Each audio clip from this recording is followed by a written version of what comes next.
Thank you for being here, and I guess I'll start off with, many people will remember your term as mayor, some of the issues with the restaurant, and now they're reading in the paper many of the, financial difficulties, all this kind of stuff, and a lot of people are just gonna see that and think, why should I vote for you if I'm living in this district, and how would you respond to that? Well, because I was an outstanding mayor. I served for 4 years, and our theme for getting on the council is Back to the Future. And we want to do some of the same things we did as mayor in 1999, and we want to bring those principles back to government, back to basics, back to concern and respect for the taxpayer. All right. And is there any particular issues in District 3 that you think need attention right now? Well, there's issues not only in District 3, but for the entire city. First of all is the revelations that we are making about the water rates that people are being charged. It seems that in 2004, after I left office, the city council adopted a resolution that has now put water rates on automatic. In other words, your water rates are going to be increased by the Consumer Price Index rather than follow the law. The law of 218 simply says that government shall not charge more for services than it costs them to provide.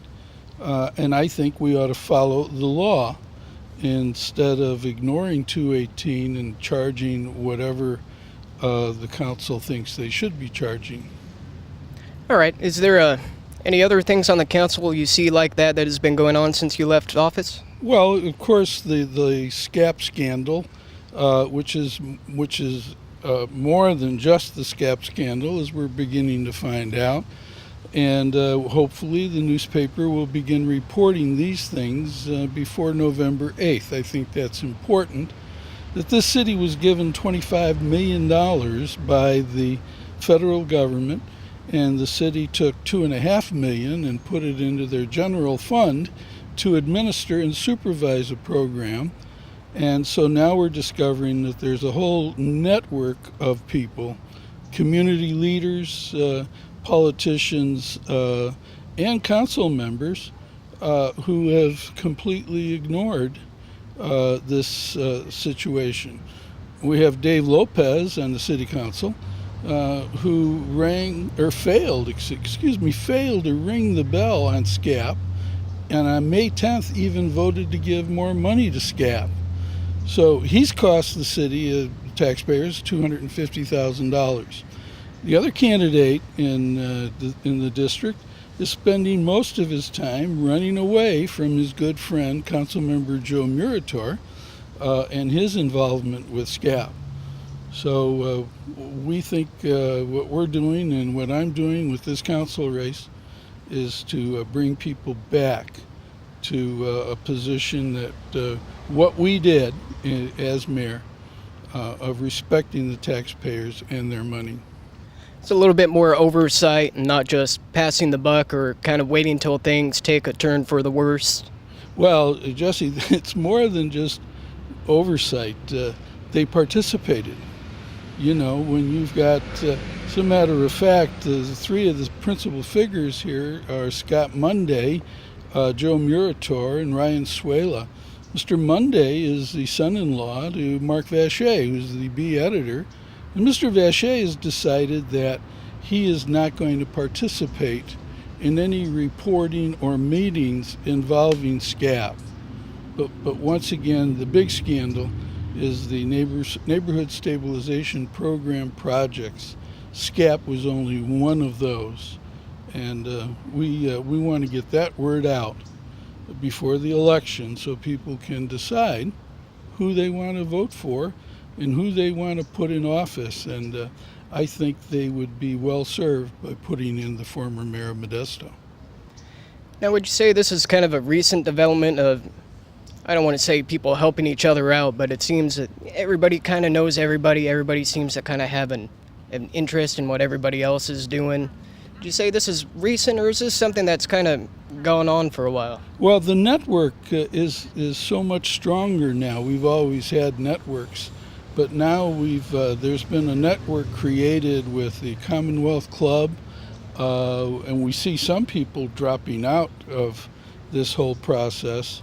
But the network is joined by people who join simply because they see an opportunity to make some money. For example, Mike Meridian, who formed the La Loma Neighborhood Association, and we also have Todd Aronson, who worked on the College Area Neighborhood Association.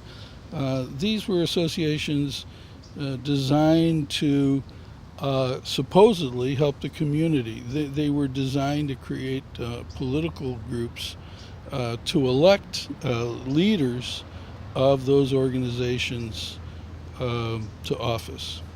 I see.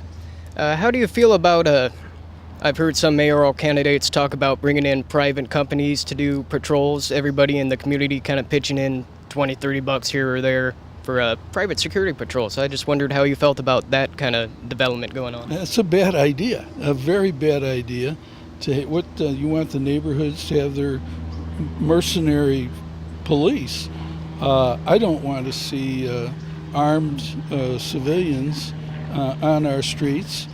And if the truth be known, this whole move towards private security is why the neighborhood associations were formed.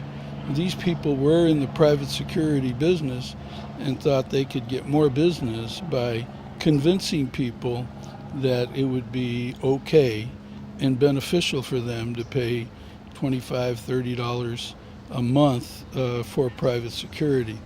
It's a waste of money, but I'm not going to tell those people how to spend their own money. But I am going to speak out when it comes to the safety of all of the citizens who are not ponying up the $25 a month. As someone who lived in Prescott Estates, when they did have private security going around, they had all the streets but one blocked off. I can say from experience, it's kind of demoralizing to wake up every morning and have a private security guy go around, stare you down. And I can understand why these people may want the security considering the areas they live in, but well, I'm glad you brought that up because I was mayor when we tore down Prescott Estates. When we actually put a police station out there. We condemned buildings and we rebuilt that neighborhood. And so if people want to go out, and I think they call it Whispering Pines now, but Prescott Estates was closed and rejuvenated under my administration. Yeah, I remember the police station right there out front very vividly. I can say that people figured out when they were going around it didn't help too much. No. But once again, it's we have to have people in government who will govern. We can't rely on people who are going to be cheerleaders. And that's what we have now, people who are saying, well, we got to change our name. I'm sorry, but, when you have people who advocate, like Aronson and these people, advocate changing the slogan of our city to family owned and operated, we don't need those people in government. Okay. This is Jesse Young standing here with Carmen Sabatino. Thank you for coming out and talking with us. Appreciate it. Thank you once again. Thank you.